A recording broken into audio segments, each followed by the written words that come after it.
Welcome to this channel. I'm Karthikeyan here. So இன்னைக்கு என்ன பார்க்க போகிறோம் அப்படின்னா ஆல்ரெடி நம்ம இந்த கேஸ்டில் பற்றி போயமை நான் எக்ஸ்பிளைன் பண்ணிட்டேன். அது ஒரு பெரிய வீடியோவாக இருக்கும். பட் அதில் ஃபுல்லாகவே இருக்கும். உங்களுக்கு எவ்வளோக்கு எவ்வளோ மனசில் பதியுமோ அவ்வளோக்கு அவ்வளோ புரிகிற மாதிரி சொல்லியிருப்பேன். அண்ட் இது எதுக்கு அப்படின்னா இதில் உள்ள சம்மரி இது பார்த்தா கூட உங்களுக்கு பேராகிராஃப் எழுதுகிற ஐடியாஸஸும் அண்ட் இஆர்சி எழுதுகிற ஐடியாஸஸும் நீங்கள் இதை பார்த்துட்டு எக்ஸாமினேஷன்ஸ்க்கு போகும்போது இதில் வந்து பாயிண்ட்ஸஸ் எப்படி எழுதலாங்கிற ஒரு ஐடியாவுக்காக தான் இந்த சம்மரி அப்படிங்கிறது. இந்த சம்மரி மூலயமா உங்களுக்கு பேராகிராஃப் எழுத முடியும் அப்படின்ட்டு நான் நம்புகிறேன். So shall we discuss it. இப்போ Edwin Muir in this poem. So Edwin அப்படிங்கிற இந்த போயத்துடைய ஆத்தர். கரெக்டாக ஆத்தர் அப்படின்னு சொல்கிறத விட போயம்னாலே போயட் அப்படின்னு சொல்லலாம். இதில் போயட் யார்? எட்வின் மியூர் அப்படிங்கிறது த கேஸ்டில் அப்படிங்கிறத எழுதியிருக்கிறார். So next, the castle describe the confidence of the soldiers in the beginning. So ஆரம்பம் ஃபஸ்ட்டில் இருந்து நீங்கள் பார்த்தீங்கன்னா ஆரம்பத்தில் அவங்களுடைய கான்ஃபிடென்ஸ் பற்றி, நாங்கள் இப்படி இருக்கிறோம், எங்களை யார் சரிக்க முடியும் அப்படின்னு சொன்னாங்க. அதுதான் கான்ஃபிடென்ஸ் ஆஃப் த சோல்ஜர்ஸ் பற்றி டிஸ்கிரைப் பண்ணிச்சு. And the deviances act of the one warder which let to fall of the castle. So கடைசியில் ஒரு பெரிய பாறாங்கல் மாதிரி இருந்ததை மெல்லிசானதாக ஆக்குன ஒரு வார்டர்னால அந்த கேஸ்டிலே சரிஞ்சிருச்சு. ஆரம்பத்தில் அவங்களுடைய கான்ஃபிடென்ஸை சொன்னாங்க அண்ட் கடைசியில் அவங்களுடைய கேஸ்டில் சரிஞ்சது. கரெக்டாக இதுதான் இந்த இதில் உள்ள முக்கியமான மைய கருத்து. ஸோ இதுதான் இங்கே வந்து ரொம்ப முக்கியமான விஷயம். இந்த கேஸ்டில்னு சொல்லாலே இதுதான், இந்த வார்த்தையால் நீங்கள் அதை டிஸ்கிரைப் பண்ணிடலாம். It is written in the form of the monologue. So monologue மாதிரி எழுதியிருக்காங்க. மோனோலாக் அப்படின்னா ஒரு லாங் ஸ்பீச் அப்படின்னு சொல்லலாம். அது ஒருத்தரால் சொல்லப்பட்டிருக்கும் அப்படின்னு சொல்லலாம். அப்போ இங்கே யார் சொல்கிறா? ஆத்தர் சொல்கிறாரு, ஆனால் அவர் ஒரு சோல்ஜர். கரெக்டாக the whole narration is done by soldier. So soldier spelling தப்புன்னு நினைக்கிறேன். எஸ், சோல்ஜர் அப்படிங்கிறது தான் ஆத்தர். இதை நீங்கள் ஞாபகம் வச்சுக்கலாம். Author or poet, anything else, என்ன வாக்குனாலும் இருக்கலாம்.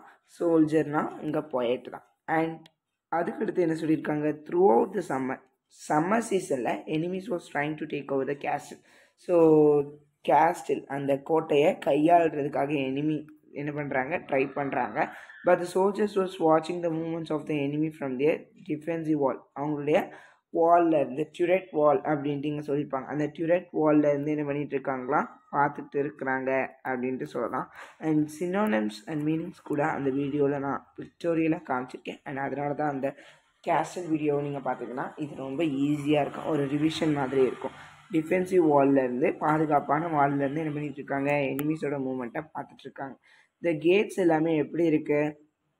their gates was strong and their walls were thick. இது ஒரு ஃபிசிக்கல் ஸ்ட்ரென்த். அவங்களுடைய கேட் வெரி ஸ்ட்ராங்காக இருக்குது அண்ட் வால்ஸ் எல்லாமே திக்காக இருக்குது. அதனால் யாராலையும் என்ன பண்ண முடியாது? வர முடியாது. So no one could enter the castle. So இது முக்கியமானது, அவங்களுடைய physical strength. So physical strength of castle அப்படின்னா நீங்கள் இதை தான் எழுதணும்.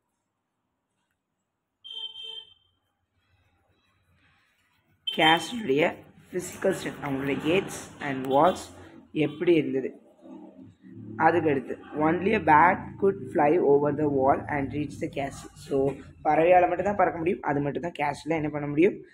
ரீச் பண்ண முடியும். த soldiers was confident that no one could grip them to open the gates because he thought that captain was brave. அவங்களுக்கு ஒரு நம்பிக்கை என்னென்னா யாராலையும் என்ன பண்ண முடியாது? ஓப்பன் பண்ணி வர முடியாது கேட்டை அப்படின்ட்டு. ஏன்னா அவங்களோட கேப்டன் யார்? வீரமாக இருப்பார். அண்ட் சோல்ஜர்ஸ் ரொம்ப அவங்களுடைய பொறுப்புக்கு ஏற்ற மாதிரி உண்மையாக இருப்பாங்க. But they were seated by the warder. ஆனால் அப்படி இருந்தும் யாருனால ஏமாற்றம் அடைஞ்சாங்க? அந்த வார்டர்னால தான். அதை காத்துட்டு இருந்தோம்ல, இந்த வைசன்டு வார்டர் அப்படின்னு சொல்லிப்பாங்க. விக்கெட் கேட் அப்படின்னா ஒரு ஸ்மால் லிட்டில் ப்ரைவேட் கேட் அப்படின்ட்டு அர்த்தம். அது மூலியமாக தான் கேஸ்டில்குள்ளே நுழைய முடியும். அவன் என்ன பண்ணிட்டான்னா கோல்டை வந்து லஞ்சமாக வாங்கிட்டு அவங்க எனிமீஸை உள்ள கோட்டைக்குள்ளே விட்டுட்டான். For the enemy to enter the castle. So அதுக்கடுத்து they had a maze of tunnels. The enemies walked through the tunnels with ease. அவங்க நுழைஞ்சிட்டாங்க. they lost the castle without any clue. எந்த ஒரு விஷயமும் இல்லாமல் அவங்க என்ன பண்ணிட்டாங்க? அவங்களோட castle இழந்துட்டாங்க.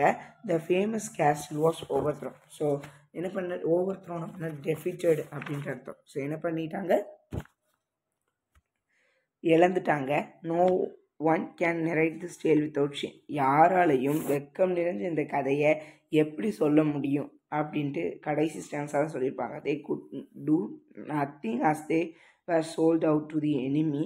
The enemy was gold. So அவங்களோட கோட்டை விற்கப்பட்டுச்சு, அவங்களும் அங்கே விற்கப்பட்டுட்டாங்க.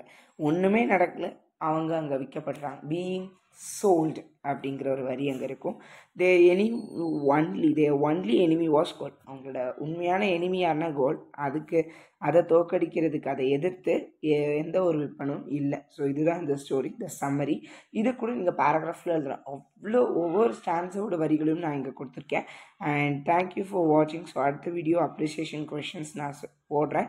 அண்ட் அதுக்கு முன்னாடி இதில் ஒரு ட்ரிக் என்னென்னா, ஒவ்வொரு ஸ்டான்ஸாவையும் நீங்கள் வகைப்படுத்தி படிக்க முடியும். ஸோ இப்போ நீங்கள் எக்ஸாமினேஷன்ஸ்க்கு போகும்போது உங்களுக்கு என்ன ஆகிடும்னா மறந்துடும், என்ன இந்த ஸ்டான்ஸா என்ன கொஷின்னு தெரியாது. பட் உங்களுக்கு ஸ்டான்ஸாக தெரிஞ்சால் தான் இஆர்சி எழுத முடியும். அதில் நிறைய பேருக்கு இந்த வருஷம் பிரச்சனை வரும். ஏன்னா எல்லாமே கொஞ்சம் கன்ஃபியூசிங்காக இருக்குது. ஸோ அதனால் B clear with stanza lines எல்லாமே கண்டிப்பாக தெரிஞ்சு வச்சுக்கோங்க. ஃபஸ்ட்டு ஸ்டான்ஸான்னு எடுத்துக்கிட்டிங்கன்னா about their stress free relaxation. அவங்க வந்து எப்படி இருந்தாங்க அவங்க கோட்டையில் அப்படின்ட்டு சொல்லியிருப்பாங்க. About their stress free relaxation, எப்படி ஸ்ட்ரெஸ் ஃப்ரீயாக இருந்தாங்க அந்த சம்மரில். அவங்க எல்லோரும் ஓய்வில் இருந்தாங்க. அவங்க மூவர்ஸை டியூரேட் வால்லேருந்து பார்த்துருந்தாங்க. அவங்க எனிமி ½ மைல் அவையில் இருந்தாங்க. அவங்கள நினச்சி அவங்களுக்கு எந்த ஒரு பயமும் இல்லை. இதுதான் ஸ்டான்ஸா 1. நெக்ஸ்ட் என்னது, ஸ்டான்ஸா 2. இந்த ஸ்டான்ஸா 2ல் என்ன சொல்லியிருப்பாங்க அப்படின்னா,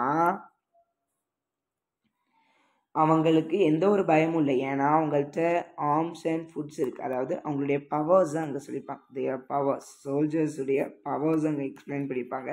எங்களுக்கு எந்த ஒரு பயமும் இல்லை, ஏன்னா எங்கள்கிட்ட அதிகப்படியான உணவுகளும் இருக்குது, படையும் இருக்குது. நாங்கள் அடுக்கடுக்காக இருக்கிற டவரிங் பிளேஸ்மெண்ட்ஸில் நின்றுட்டே இருக்கிறோம்.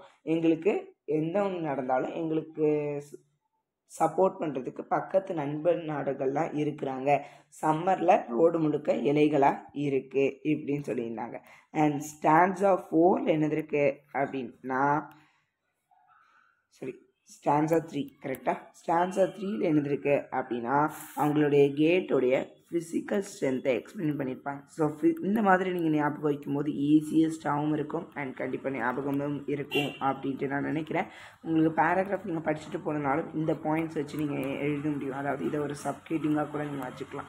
அப்படி பார்க்கும்போது physical strength of the castle அப்படின்னா, அவங்களோட கேட்ஸ் எல்லாமே ஸ்ட்ராங்காக இருக்குது, வால்ஸ் எல்லாமே திக்காக இருக்குது, ஸ்மூத்தாகவும் இருக்குது, ஹையாகவும் இருக்குது, யாராலையும் வின் பண்ண முடியாது.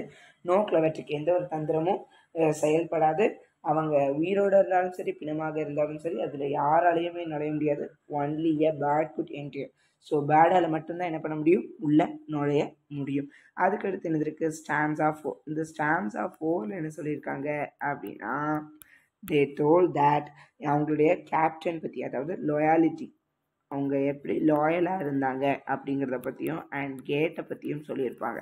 இதில் என்ன சொன்னாங்க அப்படிங்கிறத பார்க்கலாம். அவர் கேப்டன் வேர் பிரே, அவங்களுடைய படைத்தளபதி மிகவும் பிரேவாகவும் இருந்தாங்க. அண்ட் சோல்ஜர்ஸ் எல்லாமே ட்ரூவாகவும் இருந்தாங்க.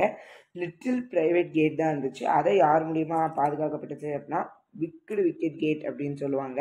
அதை வைஸ் அண்ட் வார்டர், ஸோ வயது மிக்க ஒருத்தர் தான் அதை பாதுகாத்துட்டு இருந்தார். அவர் அவங்கள உள்ளே விட்டுட்டாங்க. இதுதான் அந்த கேட்டை பற்றி சொல்லியிருக்காங்க. அதை யார் பாதுகாத்தா, அவன் என்ன பண்ணான், இதுதான்.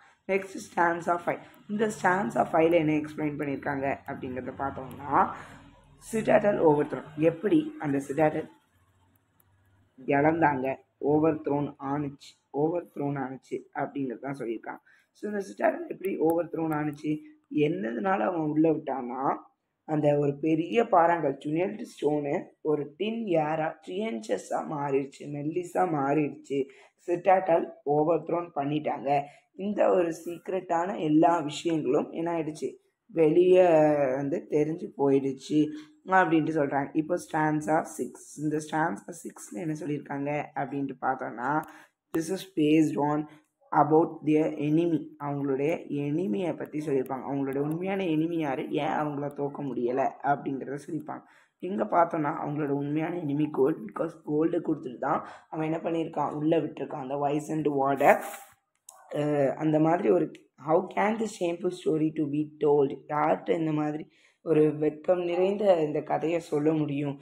அவர் வந்து அவரோட இறப்பு வரைக்கும் அதை மெயின்டைன் பண்ண போகிறார். He will maintain until death அப்படின்னு சொல்லலாம். அது மட்டும் இல்லாமல் ஒன்றுமே நடக்கலை, பீயிங் சோல்ட், நாங்களும் விற்கப்பட்டுட்டோம். எனிமி, எங்களோட ஒரே ஒரு எனிமி, அவர் one and only enemy was gold. No arms to fight against gold. So கோல்டை எதிர்த்து எங்கள்கிட்ட எந்த ஒரு வெப்பனும் இல்லை அதை எதிர்க்கிறதுக்கு. So thank you. உங்களுக்கு போயம் புரிஞ்சுக்கணும்னு நினைக்கிறேன். தேங்க்யூ ஃபார் வாட்சிங்.